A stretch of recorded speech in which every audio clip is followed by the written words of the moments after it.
Okay. Looks like I'm having some feedback.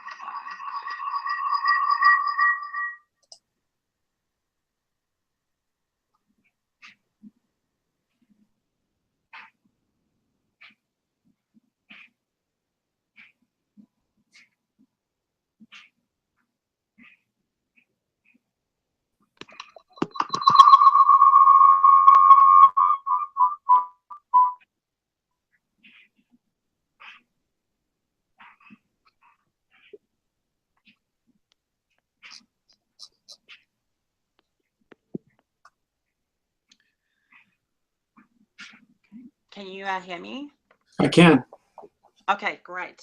Looks like we're live. Sorry about that, guys. Okay, let me just tweet this out. Okay, looks like everything is in order. Hello, everyone. I'm here with Dr. Jordan Peterson, and a lot of you probably know of him, and he's been making quite the buzz. Hi, Jordan. Thank you so much for joining me on this chat. I'm really excited to get to the topics at hand. How are you doing today? Good. Tired, but good. Yeah. Well, that's good. I know you told me that there are some very specific things that you'd like to kind of talk with me about today. And because we don't have much time, I just want to kind of jump right into it. So you wanted to talk a bit about postmodernism and their view on categories. Did you want to just kind of... Yeah, well, there's something I've been trying to... I mean, obviously, this discussion about pronouns has attracted a tremendous amount of attention, and it's attracted a tremendous amount of attention for complex reasons that it's not obvious why everyone would focus on it for such a long period of time. It's been about 40 days now, about 130 print articles, and I would say maybe upwards of 3 million people have been watching the goings-on online. We haven't even counted the number of YouTube videos and that sort of thing that have been generated as a consequence of it, and the 2 demonstrations at the University of Toronto and the exchange of letters. It's been absurdly controversial, and that means that there's something going on that people really haven't put their finger on. And I've been thinking about it at multiple levels of analysis, and there's one very deep level of analysis that I don't think anyone has addressed, and I would think about it as a cognitive level of analysis, and it has to do with the nature of categorization itself. So I remember a long while back I read a paper on why human beings have 2 hemispheres, a right hemisphere and a left hemisphere. And roughly speaking, the left hemisphere, and this is very roughly speaking, the left/linguistic hemisphere attempts to impose predictable structure on the world, simplifying it. It's not exactly an ideological simplification. It's more like a practical simplification, because the world is so complex that unless you chunk it into categories, it overwhelms you. And so you have to chunk it into categories. And those categories aren't exactly descriptions of things or objects. They're more like tools for operating in the world.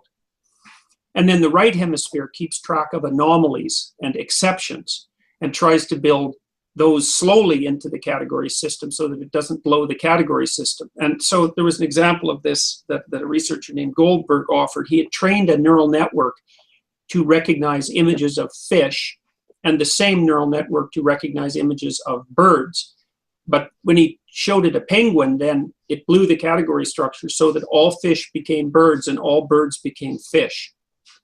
Now, the postmodernists like Derrida claimed that category structures were primarily tools of power and oppression, which to me is an absurd claim, because that's not their primary use, even though that may be one of their consequences and one of their occasional uses.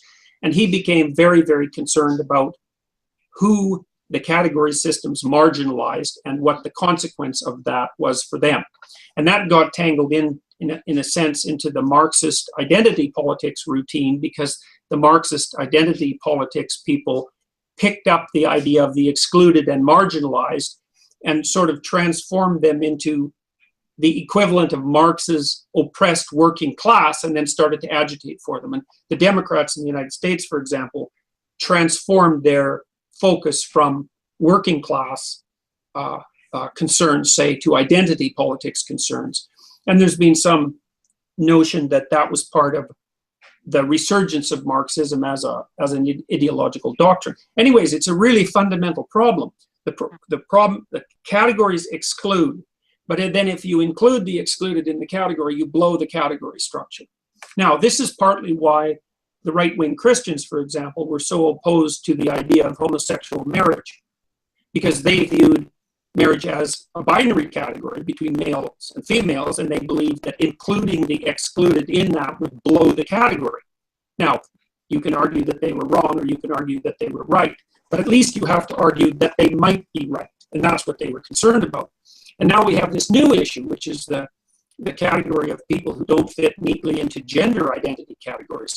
And what's happened, what seems to have happened, is that their demand for inclusion, let's say, or their request for inclusion, depending on who it is that you're talking to, poses a threat to the integrity of the category system. And so what's happened is that the idea of gender itself has come under serious assault.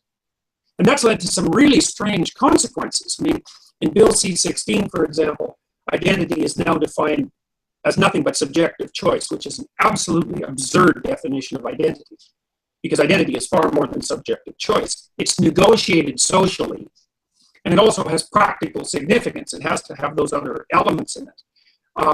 And then the problem with enshrining subjective choice as the basis for identity is that it goes from binary, so that's a real category, to infinitely complex almost instantly. And so what you saw happening, I think, with the... Jordan, I just want to stop you real quick, just because your audio is a little bit crackly. Do you know what might be wrong? Sorry for interrupting you.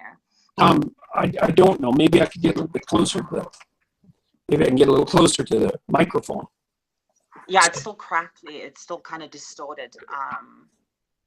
One other possibility that I can try is I could try a different microphone. So give me just 1 second and see if we can do that. Okay.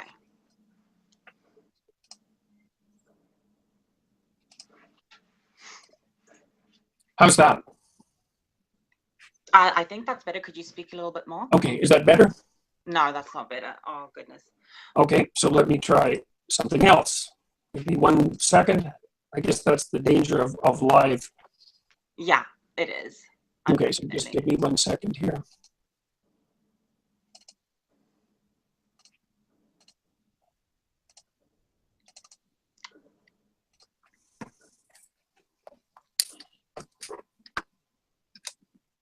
Is that any better? No, maybe try muting and unmuting. Okay.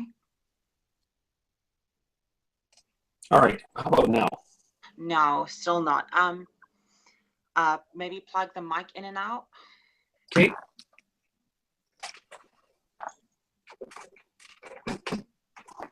Now, can you hear me at all? Yes, I can hear you. I think that's solved. It sounded like. Okay, let's try that. Maybe it was interfering. Oh, that's much better. Okay, good. Okay, so back to the category issue. Mm-hmm. So what's happening very rapidly is that because the binary category has been, let's say, violated, that's one way of thinking about it, you get an explosion of chaotic identities. And so it's gone from, say, 2 to the proposed, I suppose, 3, which would have been what the formulators of the legislation, I think, were hoping for, to, say, 31 in New York and 70 online. And then there's this additional explosion, which is being promoted by people who aren't really concerned so much with the categories of gender identity, but with other categories like human versus non-human identity. And so those are the people that have become known as otherkins, or even transabled, right, who are claiming, but on the same logical grounds. That's the problem. It's on the same logical grounds, is they're claiming a non-categorical identity that transcends the human. And if it's only subjective, then there's no, and you already agree with the first step, there's no way of logically agreeing with the second step. And so it's a really interesting example of how, say, binary categories maintain order. And then if you violate them to include those who are excluded, what you produce is an upswelling of unmanageable chaos, which seems to be the state we're in. So one of the things I wanted to ask you is, I think this is happening. This has happened on two fronts. It's happened with the requests of gay people to be included in marriage, and then now it's happened as a consequence of the request of transgendered people to be included in, although flipping the gender categories. And it's especially true with the so-called non-binary gendered types. And so I just wondered what you think about all that. Well, there's so much. So I've been thinking about this a lot, maybe not in the same kind of use of the same words, but very much along the same lines. And I think it's interesting that you talk about categories. One could look at it also as not just the violation or the changing of the definition of a category, but the creation of an entirely new category, not just male, female, but now an entirely new category, which not necessarily threatens male and female, but it threatens the dichotomy, as you said, the binary. I find it interesting because I can't see how there is any third gender, because there is nothing more than male and female. I mean, where does this come from? There's nothing more than male, female, and maybe like. Well, that's exactly the problem of that's right. Well, that's exactly the problem of the category, is that once you're outside that, then you're anywhere, as far as I can tell. And if you can create an identity out of nothing, based out of nothing in reality, then you're basically claiming the status of a demigod, and it just doesn't make sense. Well, in fact, the otherkins are consciously claiming the status of demigods, because they proclaim that they are such creatures as elves or fairies or orcs or whatever their imagination conjures up. But you know, that's the other thing too, is that in Bill C-16, there's actually an assault on the concept of reality, because identity is technically unmoored from its biological substrate. And so that means it's unmoored from the objective. And as soon as it's unmoored from the objective, then it's subjective and in principle can be anything. So I mean, and here's a problem so with the classically transgendered people, and I presume that you would fit into that category, the argument isn't so much about the category of gender. The argument is about which category you're going to be in. But then what that seems to do is immediately open the door, or has opened the door to, I would say, a philosophical assault on the concept of gender itself, that culminated, for example, in Dr. Nicholas Matt's claim on TVO's The Agenda, when he was debating me, that there were no biological differences between men and women, and that's what the science over the last 4 decades has claimed. A remarkable claim. And then the dissolution of identity into this unbelievable chaos that even appears to transcend the dimensions of species. I got an article today from a viewer in England who sent me the transcripts, I believe it was of a German philosopher's talk, who claimed that our recognition of the biological sex of animals is nothing but an artificial imposition of a arbitrary ideological construct, which is exactly what you'd claim if you decided that the underlying biology was irrelevant. This is why I think the evolutionary biologists are next in the sights of the social justice warriors. Absolutely. I think there is a degree to which even traditional transgender people do still maybe not assault, but certainly threaten the category of male and female. Certainly, I try to argue for why we need to consider a definition of women that maybe includes someone like me. I don't demand it. I just argue for it. But then there's the other thing, the other matter that you seem to talk about more, which is the inclusion of a new category such as non-binary, and what that means to the meaning of gender. But I think including a trans woman into the category of women, maybe not equally, but similarly, threatens the definition of gender in a similar way. Maybe not assaults, What do you Well, think about it? it definitely destabilizes it. And the question is, what exactly should be done about that? Because, you know, there's been a claim among, say, Western philosophers since, I really think since the beginning of the philosophical tradition, that the basis of civilization itself, the structural basis is roughly speaking the nuclear family. And another thing I think that's come under assault, and this is certainly something that was picked up by the Christian fundamentalists to, you know, early, was that the dissolution of these category structures also begins to destabilize the nuclear family.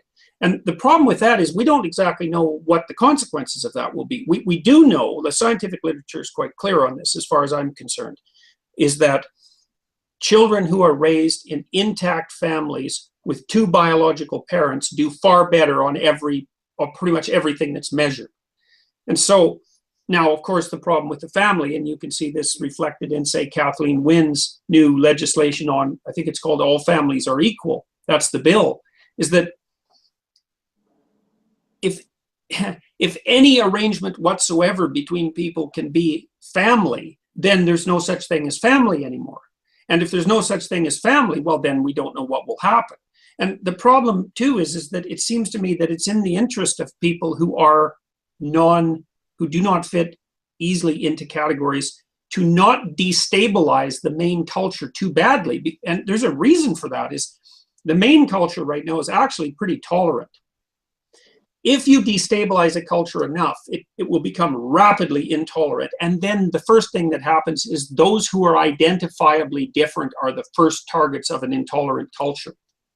So it seems to me that it's incumbent on the LBGT, et cetera, community, if they want to request inclusion, then they also have to figure out how that can be done in a way that doesn't destabilize the entire category structure, because it risks doing that. So now you had some arguments about why the category of woman should be included should be expanded to include people like you. Now, obviously, you're doing everything in your power to present yourself to the world in a manner that makes you easily categorizable. Absolutely. And I guess I don't necessarily even think of it that way. You know, I don't think I want to be seen as woman, so I'm going to do all these things to be viewed as woman. I do all these things because I am a woman. I do all these things just because it comes naturally to me. And the end product happens to be a subject that in people's minds is easily registerable. Well, that's also, I would say, that's an act of politeness on your part. You know, so one of the things people concluded when I first made my videos is that I wouldn't use he or she to refer to, well, say someone like yourself who wants to be referred to as she. And my attitude about that was never that. But having thought through it further, I also realized that my natural behavioral proclivity, and I think that of most people, is to refer to someone by the pronoun that addresses their appearance, because it's a pronoun use is actually rather casual, right? You do it unthinkingly and automatically, and you address a person in keeping with the manner in which they manifest themselves, and you're doing that, and you're saying that that's also, or maybe even primarily, a manifestation of an inner drive. But obviously the manner in which that inner drive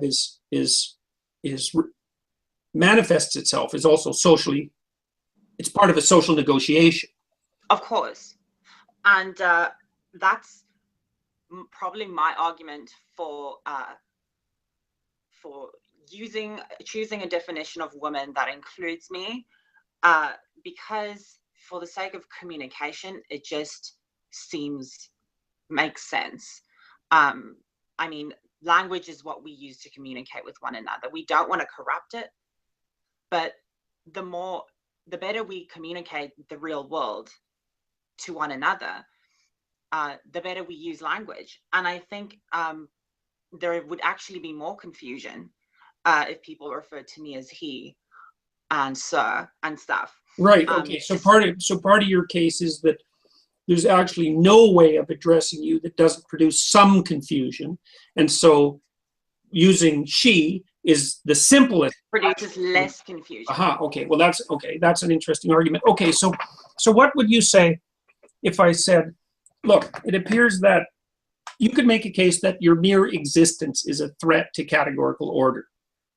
And so I could say that your duty as a consequence, despite the potential violation of your own sense of self, would be to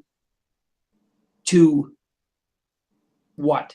To deny your own inner impulses and conform. Because not doing so, I understand that comes at a personal cost, and I'm not trying to minimize that cost. And I'm also not saying that you should do this, but no, I understand. I think you could make a case that it's like the social obligation of someone who doesn't fit into a fundamental category to, it's a tricky one, man, to fit in regardless, because it's so threatening not to. No. So, I mean, you could make the same case about artists. That's the problem, right? You could make the same case about anyone that doesn't fit in, and often people who don't fit in are necessary. So it's a very tricky thing to think through. Well, I'd like to come back to the argument for usefulness of language. Like, how useful is a definition of women? You know, for the most part, using a definition of women, someone who was born with XX chromosomes, and you know, can give birth, and you know, all of those things, it's very useful because it describes the vast majority of cases that you will find in real world. Right. And it facilitates certain kinds of interactions. I mean, obviously there's absolutely, but I don't think that considering because we have definitions, two definitions for words all the time. So I don't see that it's necessarily conflicting to consider in a given situation where someone maybe was not born biologically female, to consider the use of a different definition of women, if it's communicatively useful, and that way we don't have to threaten categories because we are still committed to. Okay. So let me ask you some questions about that. So let's assume that your point is well taken.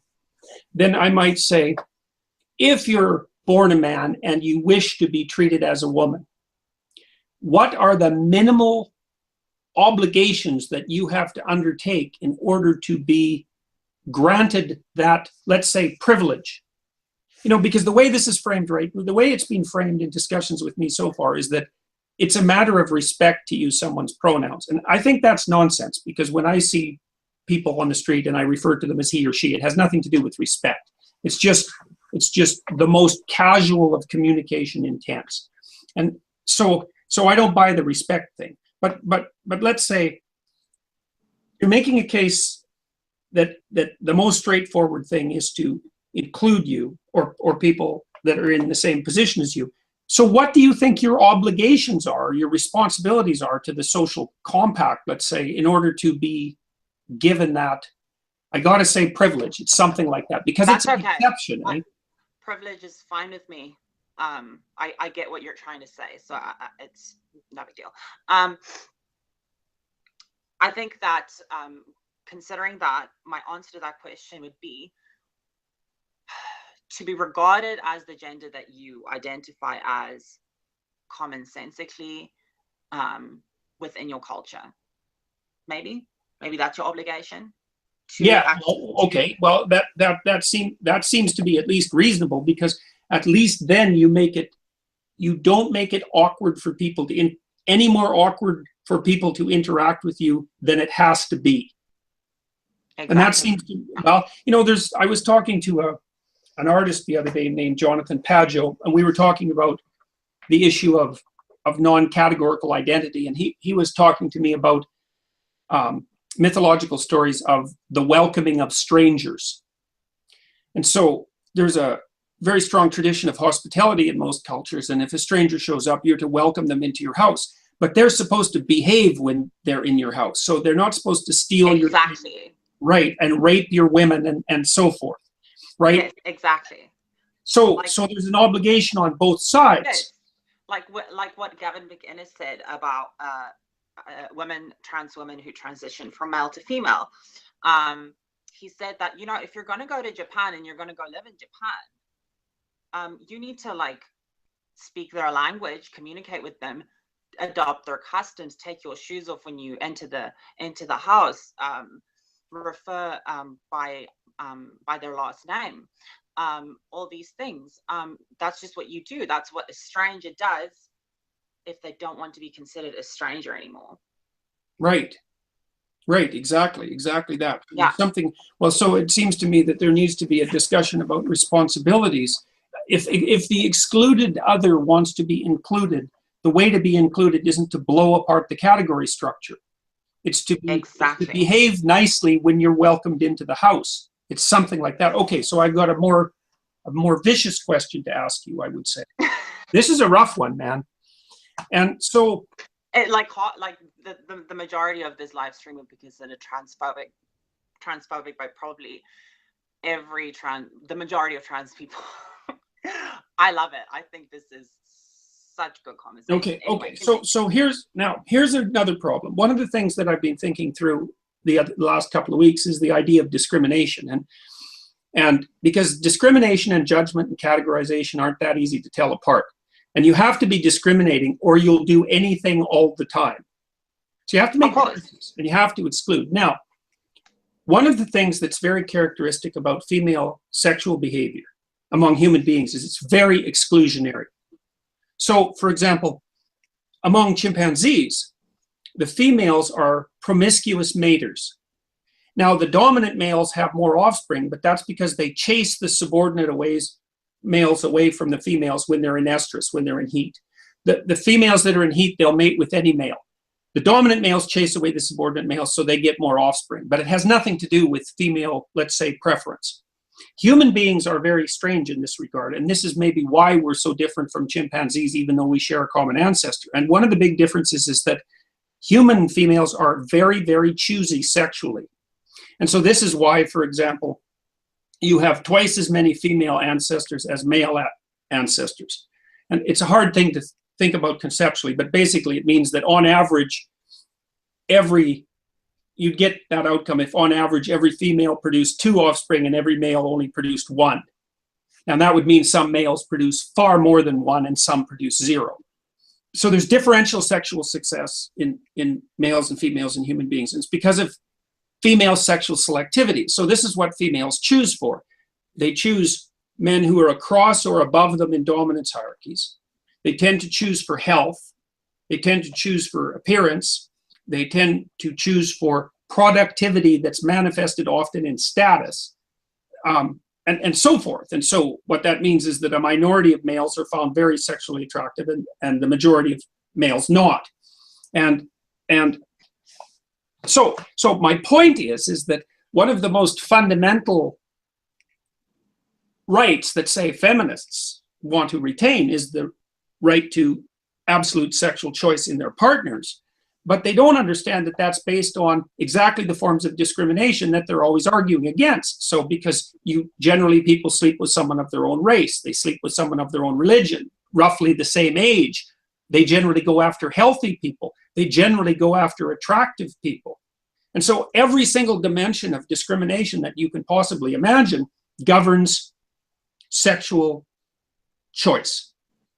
So you blow out, if you completely eradicate the justification for discrimination, which I would also say is the same justification for freedom of association, you also blow out the element of sexual choice. Now, the question I wanted to ask you is, and this is a rough one, man. Considering you as a potential sexual partner is going to be distressing to the majority of people. Is that acceptable? Yes. Why? Because I'm an anomaly, and most people don't have a preference or are okay with an anomaly as prominent as myself. Like it's just not something people are comfortable with. The fact that I was born a different way than I am now, even if they are attracted to me, they can't do it. And I mean, Do you I think think that that's means okay. there's Sure, something wrong with it? it makes my dating life a bit harder and Right, more complicated. But definitely. I mean, I'm a huge proponent of discrimination. I think that's 100% within people's rights. I would never call someone transphobic because they don't want to sleep with me because I was born one way and don't. That's their preference. That's their prerogative. It's 100% people's right to discriminate. So do you think that there's any ways, obviously you've thought through this through a lot, like the part of the problem here is that distinguishing that from the forbidden forms of discrimination is very, very difficult conceptually. Like it's not obvious why it's okay to discriminate against someone sexually. I mean, this happened in Brave New World, in Huxley's novel, where any form of sexual discrimination was regarded as socially inappropriate, such that if someone asked you to have sex with them, it was your moral obligation not only to do it, but to be happy about it, to offer. And the basic hypothesis was, or the basic slogan was, everyone belongs to everyone else. That's the ultimate, that's the final limit of the absence of discrimination. So, but why do you think that discrimination of that sort is okay? I mean, it's Maybe I'm a bit too libertarian, but I think I don't really make a distinction between. I think you discriminate, you want to discriminate, and as long as I believe in equality and lack of discrimination, equal treatment under the law. That is kind of where it ends for me. right. I'm very much free market in my thinking. Well, that free market example is an interesting one, because maybe the reason that it's okay for other people to discriminate is because we want to retain the right for ourselves to discriminate. Because maybe it's something like you're willing to have people reject you as a potential sexual partner as long as you're also allowed the privilege to reject other people as potential sexual partners. But take the example, the whole transgender people in washrooms thing. I believed when that was going on, it's kind of died down now, but I believe when that was going on, that the state shouldn't be saying, you know, trans people aren't allowed in the washroom of their choosing or shouldn't. I was like, that's up to the business owners to make that decision. And I mean, if there's a business down the road, a restaurant that wouldn't let me, you know, use the washroom, the female washroom, so be it. I'll just go to a different restaurant. And that's what I'm very free market thinking. And I think discrimination is something that the right to discriminate is something that needs to be protected at all costs. Well, it certainly seems to have to be protected to some degree. Like, I think the sexual choice conundrum is, I mean, there are horrors on both sides of it, right?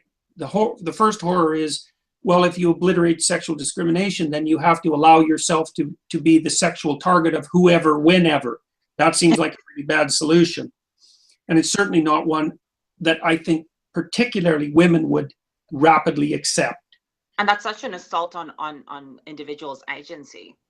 Right. It's the ultimate assault on an individual's agency. But the problem is to maintain that right to choice is to also maintain the right to discriminate.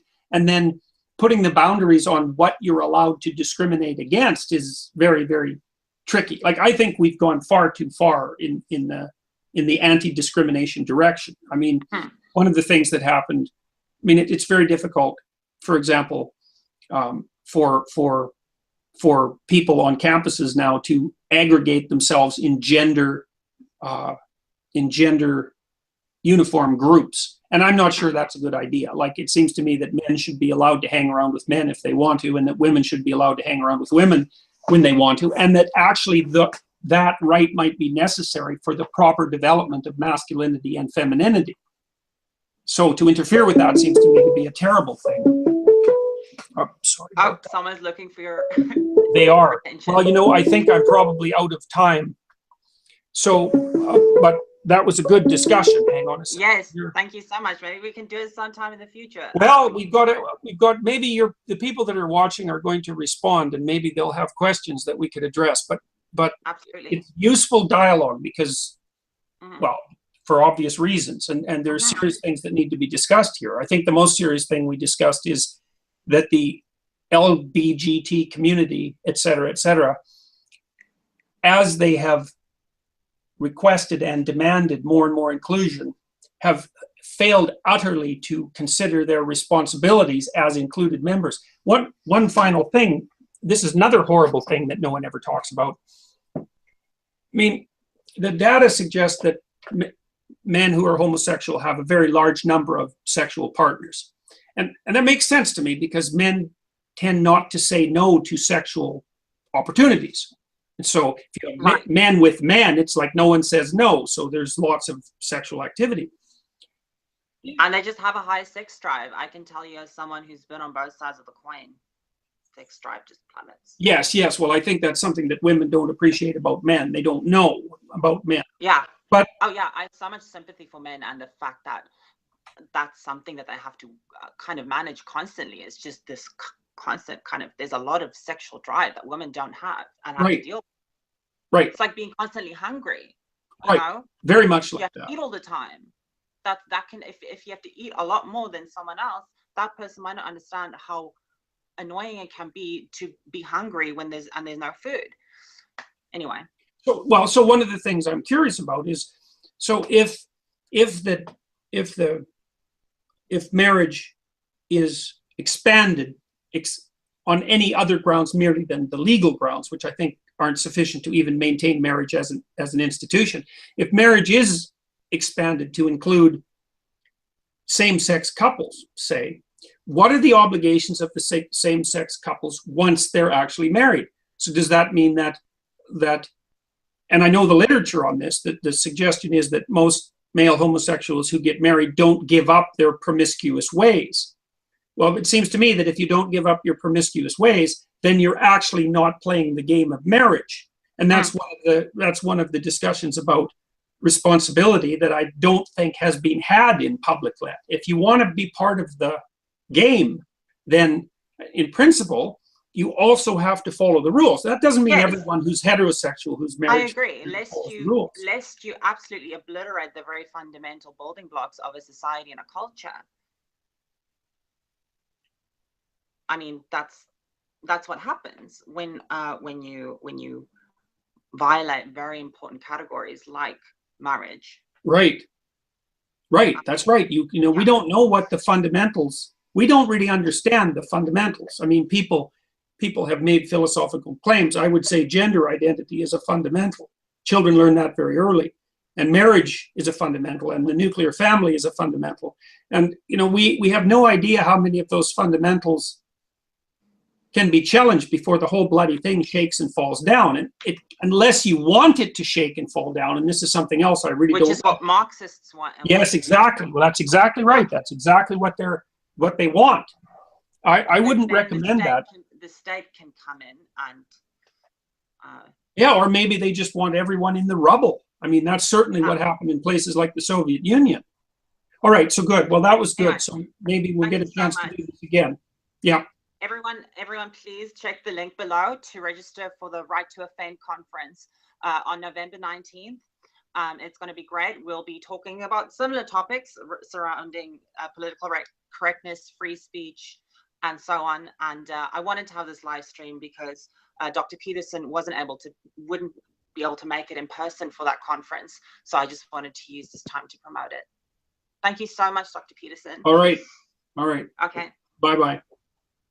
Bye-bye.